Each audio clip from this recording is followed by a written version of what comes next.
Good afternoon. Good afternoon. We've got to make a good impression on these ladies on stage here. Now, they might be hiring you soon. So, I want to welcome to our Lunch and Learn today. What we hope to do today, I don't want to spend a lot of time with introductions, but I want to go ahead and get started. And basically what we have for you is a panel of people here working in HR departments from Meadows, Chicken of the Sea, Dot Foods, and so forth. And they're going to kind of give you an idea of what they're looking for in an applicant, what they want to see on a resume, what they're looking at what they're looking for in a job application, and so forth. So if you're in the market to get a job anytime soon, this ought to be very beneficial to you. How we're going to proceed today, I've got a couple questions. We've done this same thing last year, that were more common questions. I'm going to ask these ladies to kind of introduce themselves, tell you where they're at, and I'll ask 4 or 5 questions. Then we're going to turn it over to you guys. If you guys have any questions you'd like to ask these ladies on stage, I'll bring the microphone to you and we'll go ahead and proceed from there. So, ladies, we'll start with Ms. Sandra. Kate, if you want to tell a little bit about your who you are and where you work at, and we'll just kind of proceed down. Sure. My name is Sandra Hendrix. I'm the Director of Human Resources for Meadows Regional Medical Center. As you know, our hospital has continued to grow over the last 10 years. We now are considered regional. We actually have over 30 locations. And when I say locations, I mean specific facilities, as in offices. It could be physician practices. It could be part of our DME, which is Alliance Home Health. Could be sleep centers. We have 8 sleep centers in surrounding counties, so we really have grown. I had the pleasure of coming this past spring and speaking to you, and so I know you know a lot about Meadows Regional. But in general, we employ about 700 employees in our organization, and it could be not just hospital staff members, it also could be clerical staff members who assist in our physician practices, or in our business office, or at the hospital in like a unit secretary role. I have with me today Ms. Bondurant. Kathy has been with us for several years, but she's recently, back in May, moved into a new position, and she's our new hospital recruiter. So we're excited to have her here today for the first time. I'll let her introduce herself to you as well. Currently, we are in the process of developing our 86 acres, which is, of course, across the street and adjacent to this. We have the new hospital, which was built, and we moved in back in February. We are now in the process of building our new cancer center, so we're excited about that. If you travel down the road, you can see that there's a lot of dirt work being done right now, preparing the ground for the building to be started. It should start probably in the next 30 to 45 days, and that will be our next project. And then in the future, we'll be developing the site to include physician offices, some retail stores, and things like that that will be health-related. Good afternoon. I'm Kathy Bondurant, and I was recently hired into a new role at Meadows as the recruiter for the hospital. The focus of my job is to review all of the applications and resumes that come in, and I have the great privilege of interviewing all of the candidates that are considered for employment with Meadows. So when you send your application in via our website, I'm one that takes a look at that application, considers your experience, and then continues through the process with the hiring directors and ultimately interviewing all of those candidates and helping to make that decision as to who will join our staff at Meadows.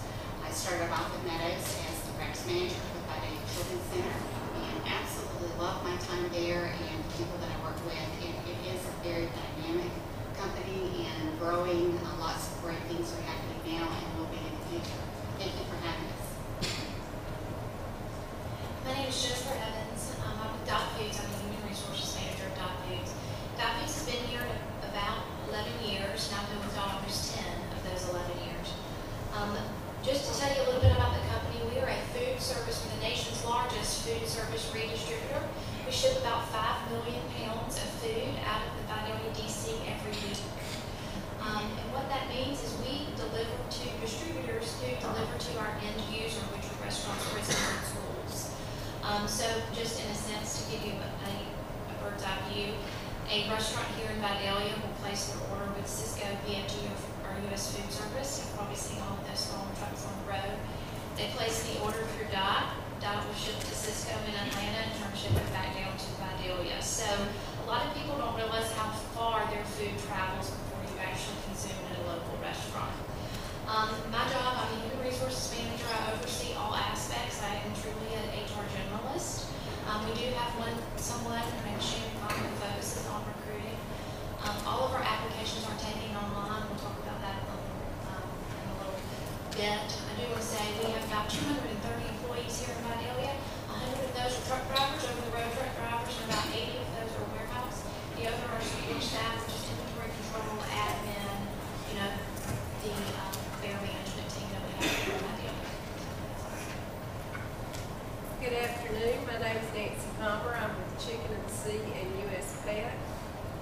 company that is a sister company for us, and we're just opening it. Oh, there we go. Yeah, can you hear me anyway? We have about 300 people that work for Chicken of the Sea. Currently, we have 20 people that are at US PEP, and we hope to grow that by next year to at least 100 people. So we're very excited about the jobs that we have open. I know we looked in the paper the other day, and the unemployment in these counties, surrounding counties, is 12.4%, which is even greater than last year. So I think it's kind of important for us to be able to know you and you to know us, to try to help find people jobs and place everyone. So please feel free with your questions. I am. Everybody. I'm Sonja Eason. I'm also with Chicken of the Sea and US Pet. My title is the training specialist. I'm responsible for new hire orientation programs and training. The focus of my job is to get you hired and trained properly. That's it. Okay, thank you, ladies. As y'all can see, these are definitely the people you want to be talking to with your questions today. Just have a few questions, some of the more common ones I mentioned earlier that we're going to go ahead and ask these ladies to answer for you, and then at the end of these questions, we'll let you ask questions of them if you wish to do so. Sandra, Kate, and Kathy, I'll direct this first one to y'all, and then we'll let the other ladies answer also if they want to add some stuff. What do you look for in an employee? Well, I would think that in general it's the overall fit of the organization.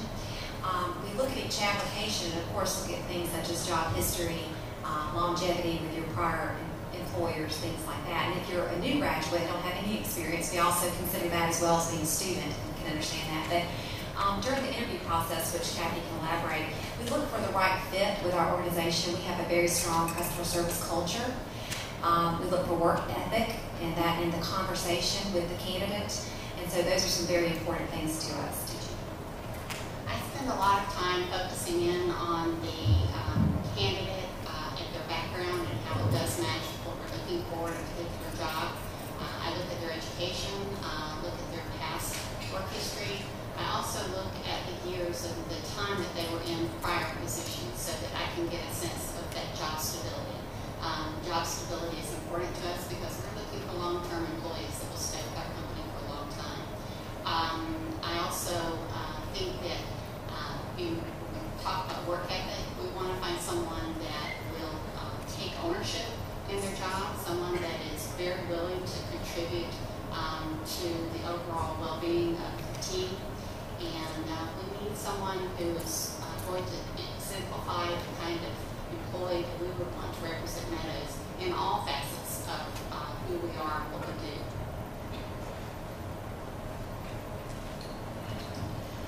As far as job foods, very similar. We look for the work ethic. We want to understand the job history. So if we take an application, we're going to look at what has this person done for the past 10 years. If it's been in school, we're going to check school records. If it's been a team or sport or anything like that.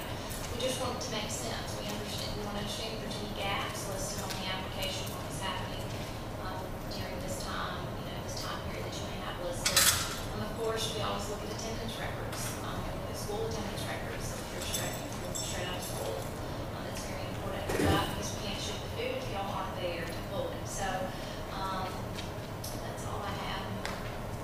Well, I think one more thing to add to that is if you volunteer to do anything, that's another important thing that shows up, especially if you've been in school. It shows that you're willing to do something in your community and that you take pride in your community and you want to help everyone. So that's a big important thing. Even if it's a small thing you need to list where you volunteered and helped others.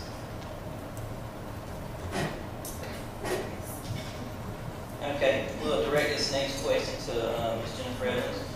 Specifically, when looking at a resume, what are you focused on, and what do you prefer that really needs to be on there? And actually, at DOT, if someone just mails us a resume or a resume shows up on the fax, I'm brutally honest and it goes into a file. We will not consider a candidate for a job unless they actually apply for it online. We send all of our applications online. When we would look at the resumes, if you've applied for the job, you've completed the application, you've uploaded the resume. At that point, we just make sure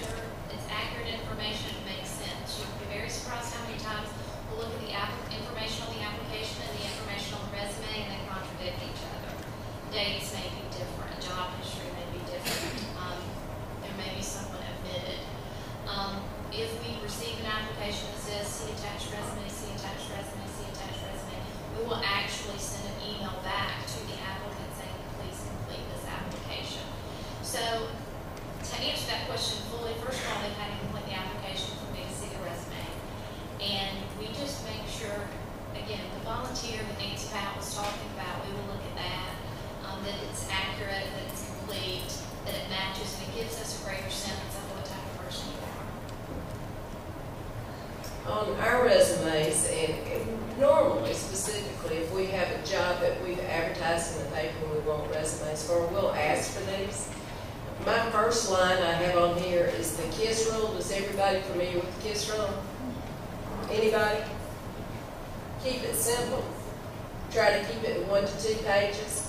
Keep it nice, clean, accurate, because you always have to remember a resume is a conversation starter. So if you get to the point where you get to the interview, you'll have to answer questions according to what you have on your resume. So try to make sure everything is consistent and it makes sense to you and that you can back up everything you say on it. One other thing to add is to make sure that you have current and relevant information. Don't send in a resume if you're not living at that particular address 2 years ago with a bad phone number. I hate it. I hate calling people and can't get in touch with them. That's a no-no. And the other thing is, like Ms. Nancy said, after about 2 pages, I'm not reading it anymore. And it's probably a bunch of blah, blah, blah, blah, blah stuff anyway after 2 pages, so keep it simple. Okay? Okay, I'll ask myself a question again. When looking at a resume, what are you focused on?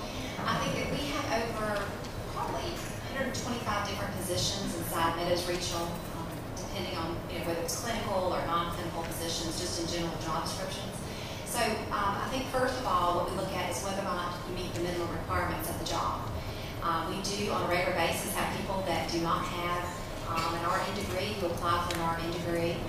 That type of thing does happen on a regular basis. So that would be an application that wouldn't be considered for a position if they didn't meet the minimum requirements. I'll let Kathy elaborate on that, but I believe that we also look at, did you reveal everything about your history? Do you have gaps in your history? Those are important for us as well. One of the things that comes to mind for me is, as I look at an application, the impression that I get from that application should be that of your best that you're putting forward. When you have one opportunity to present yourself, and that opportunity is either via an application or resume, it is your one and only chance to get yourself in front of someone who's responsible for hiring. And so if you do not take the time to complete the application or to complete your resume thoroughly and accurately, keeping in mind that you have all the time in the world to go back and look at spelling errors, it does count. So while you're here at school and you're taking classes that talk about English, grammar, spelling, writing, it is something we look at. So please make sure that you're paying attention to detail, because the detail that you show on that application and resume will reflect in the kind of detail that you will do in the job that we're hiring for. Okay, our next question will direct it to Ms. Nancy and Ms. Sonja. During interviews, what are some do's and don'ts that stick out in your mind? Okay, we just have a few tips that we've gotten together. And one of the first things is that you need to be prepared. No matter what happens, you need to know what your resume says. You need to be ready to answer questions. You need to look the part. You need to look professional, so be prepared. You only have one chance to make a first impression, just like we were talking about a few minutes ago, so always be prepared. One of the next things that we have listed is that we want you to make sure that you have the proper attire. When you're presenting yourself, that you have proper posture, and also that, going back to the grammar and your resume being accurate, make sure everything is correct and it looks good, the spelling's correct, because this is the first impression you give somebody. Sonja's got Make eye contact with your interviewer. Try not to just look off while they're asking you questions. show how your skills fit the job. If you've been in a clerical type job, show how that fits something that you're applying for in an office setting. In closing, always shake your interviewer's hand and send a thank you note via email or through the mail. Just some good tips when I'm interviewing a person. I've had a person come in and actually interview with me and slouch the whole time. Like we were cool or something. But seriously, like she said, you need to make a good impression. And that's all a part of it. Okay? One definite don't is please leave your cell phone in your car or turned off. That's probably the most distracting thing that can happen, even if you're not going to be answering it during the interview. And I've actually had someone answer their phone during the interview.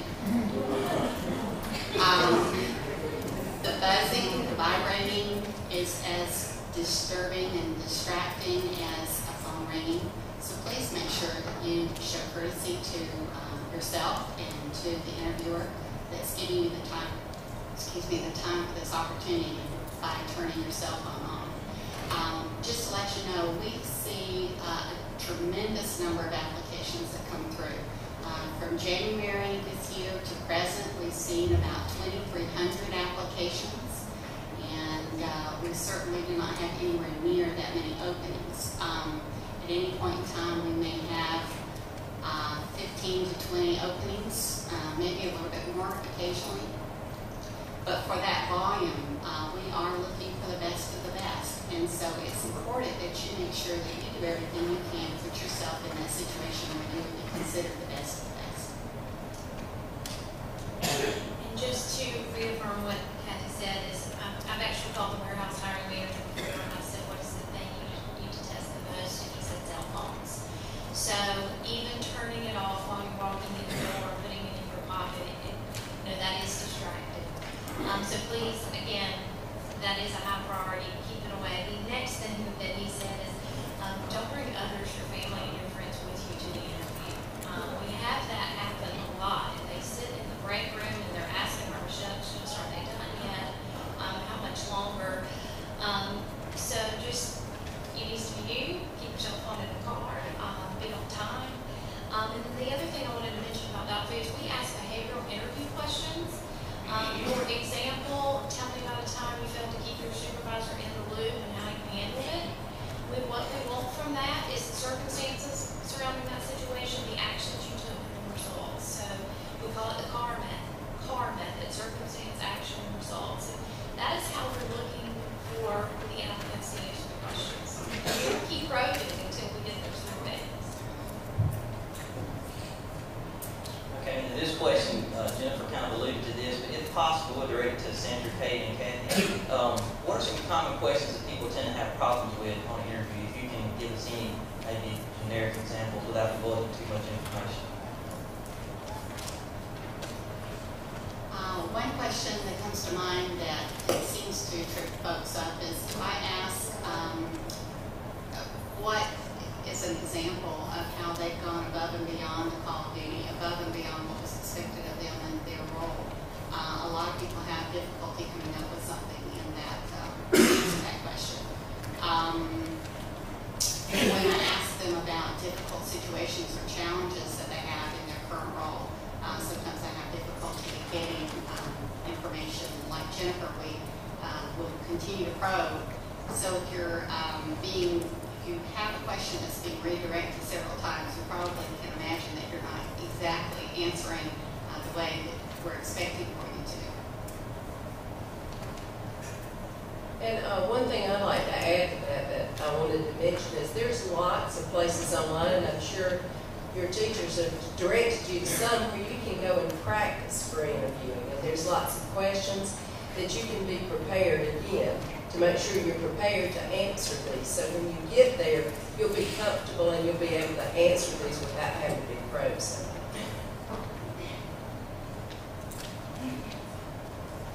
Okay, one last question, and then we'll turn it over for you guys if y'all want to ask. This is something we hear a lot here at school. If you look at an applicant's Facebook or social media media page at any time during the interview process, or maybe before the applicant gets there to kind of get background information on? Well, we do have a policy on social media, and we published that policy about 2.5 years ago.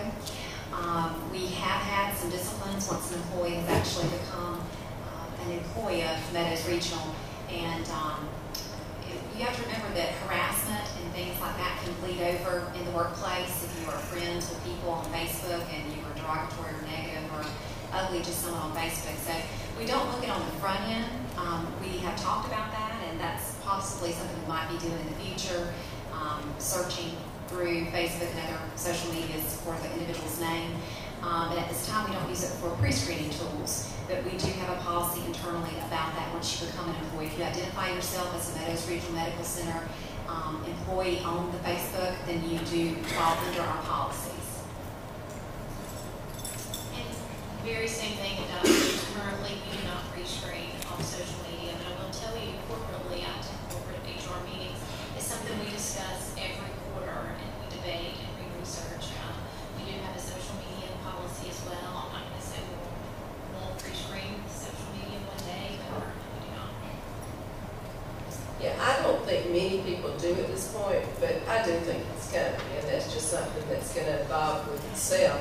So you need to be very careful wherever you are, whatever you do, to be professional. Because people find out things, especially in a small area like this. So always keep that in mind. Okay, one example, I'll tell you the reason that question came up is I was speaking to a gentleman a couple of weeks ago, and he said he went to an interview. After the interview was over, they turned the laptop around to him and told him to log into his Facebook page. And so they were looking at it there. He hasn't been hired yet. You know, they were just checking and doing some background information on him. So just as the ladies mentioned, keep that in mind. That is something that may be down the road coming. So this time I want to turn it over to you guys. If you have any questions, I'll come around and let you speak into the microphone, and if you want to direct it to a particular lady on the stage.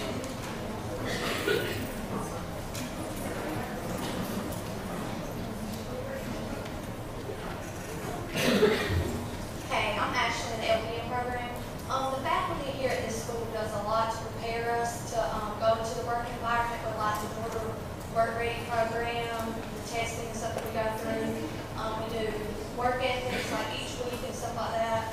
I was just wondering if y'all incorporate any of those in the hiring process. We do. We require the Georgia Work Ready certificate, and actually the Development Authority has helped us. They're helping us to define our jobs so that we can use what you score in your certificate to match you to a job, so you'll be better satisfied with that job, and hopefully we'll have some longevity there. But we would both be happy and be a win-win situation, so we think that's very valuable to them. We would have to agree with Nancy. We are very supportive of Georgia Work Ready. We think it's an excellent program. It is a requirement for certain departments inside of our facility that you are required to actually show that you participated and actually took the test. We're not necessarily looking for the score, as in you have to be in a certain level, silver, bronze, gold, but more so that you took the time out of your day to go and actually participate in that program, because we do believe it's a very valid program. We don't require the DOT to have the certificate. I can go to Thursday to talk more about it. Again, it may be coming. But again, it shows initiative on their part. Okay, great question. Any other questions? I'm sure if you have a question, there's probably 10 other people here that have the same question. Now is your chance to ask.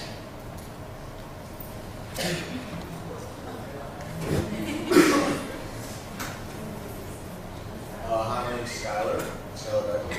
I'd like to ask a question for, well, I'm not sure which one, but whoever wants to answer. How much, like, if you get a gold level, say, on the Georgia Work Ready, does that weigh more than someone who say you got bronze? Well, I guess we better answer it since we're using it more than anybody else.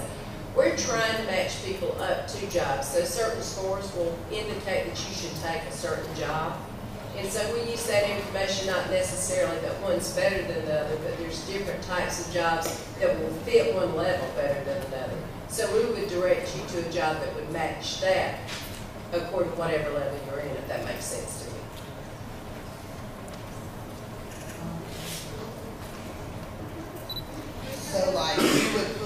someone that is in gold, platinum, pretty much in a management position. That's where you would put somebody that's, what, silver or bronze, maybe not so much in a management position, that kind of the way you break that down?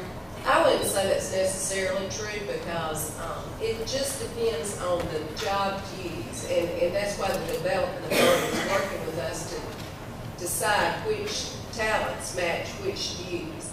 And it can be defined in any types of ways. So, you know, when you take the Georgia Work Ready, that whatever your lowest, whichever section you score lowest on is your score. So we look at all three scores and make sure that we've got a good match for the job we're going to put you in. So it could be a variety of jobs. It doesn't necessarily mean if you tested all gold or platinum that you'd be a manager.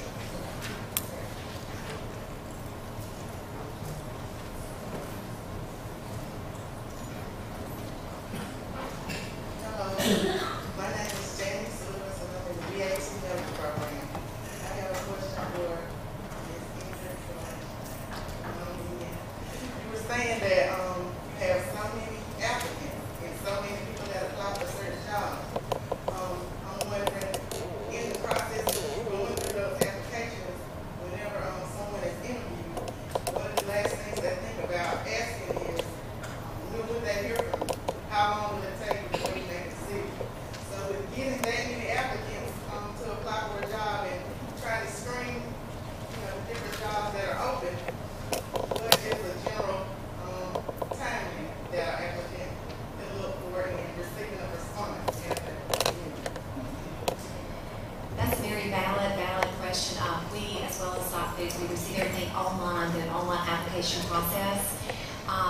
It is very possible that we may have a position, such as an RN for a particular department, that there may be two positions available and not just one. But we will only post one position so that it doesn't show repetitive positions. With that being said, it could be up to 3 months before we close out that spec to send declination letters. We have to find the appropriate individual that we're going to hire that meets our highest and greatest candidate for the position. Once we make the offer, then they have to go through the background screen. Once that's secure, then we'll close off the spec inside the application software. It will send out a communication piece that will say, we chose another candidate for this position. We thank you very much. But we never leave people hanging unless you apply for the general application. General applications don't go anywhere unless we specifically pull that application from that specific part of the software. So if you apply for a phlebotomist position, an LPN position, an RN position, a specific position, you will receive communication within 24 hours of the application being complete. You'll receive communication from the recruiter if she chooses to interview you based on you being scored within the range of what she feels is a candidate that will be interviewed. And then you'll receive a declination letter if you're not chosen for the position. And we do have people that, let's say that we have an RN who applies for 3 different departments. That RN applied for med-surg telemetry, they applied for a doctor's office, and they applied for the ER. That particular individual, if they're chosen for the ER, they're going to receive declination letters for every position they applied for that they were not the final candidate. So we do have a lot of confusion from our applicants, and even people that we've hired who then in turn in the future got declination letters. But you have to remember, if you apply for 5 positions, you're going to get communication back from us for 5 positions. So you just have to kind of keep that in mind. In general, I would say, and Kathy, you have to elaborate on how long it takes to actually go through the process. Do you want to elaborate? Typically, those applications come to me via email, and I am usually looking at those applications daily. It may take me a week. Once in a while, if there's a huge amount of applications coming through, maybe 2 weeks before I'm able to get back and make some kind of connection. But again, if those candidates are not complete, anyone who wants to apply for one can go back in and update their application so they actually employ. And in essence, fill the application out again. During the time, the 12-month period of time, the application is online and active. If you identify another position that you're interested in and that you're qualified for, you're welcome to go back in and apply for that. Once that you make that application again and submit for a new position that you're interested in, then that application will be sent back to me again for consideration for that position. Hello, myself because I'm so shy, but we were just discussing the objective portion on the resume in the library earlier, and I was just wondering, is that important to include objective, or just be looking at the core strengths, or possibly the employment history of the prospective employee? I think objectives are extremely important, especially if you're changing careers. If you've gone back to school and your history shows that you worked in a clerical setting, that you're going back to school for clinical and you want to be a phlebotomist, I think to state to us in the very first paragraph that you're looking to secure a phlebotomist position in a full-time capacity with Meadows Regional Medical Center would be good for us to know. So I think it kind of helps us to sort as we go through the resume process. I look at objectives. I think they're important. One thing that I would say, Matt, is make sure that when you do that, if you're applying for multiple positions with multiple companies, that in your objective line, that you don't cut and paste, or if you do, make sure that you do it appropriately. Recently, I received an application for someone whose objective was a correctional officer. Doesn't go very well.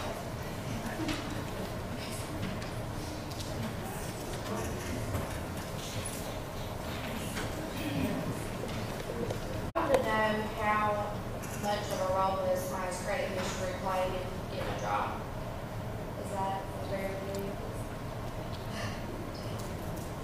And you can all speak up. We do not run credit reports, and we will for management positions if they have a budget to manage. So our entry-level positions, the drivers, the warehouse, things like that, we do not. And I would say that we're exactly the same. We have a policy on running credit records on people that are in our finance department or that specifically directly touch budgets. But we do not pull that now. With that being said, there could be some type of criminal history that's established if we did have someone who had bad credit, wrote bad checks, and then there was an arrest and that type of thing. So we do look at background checks from a arrest standpoint. I think you'll find most companies do background checks, but not necessarily credit checks.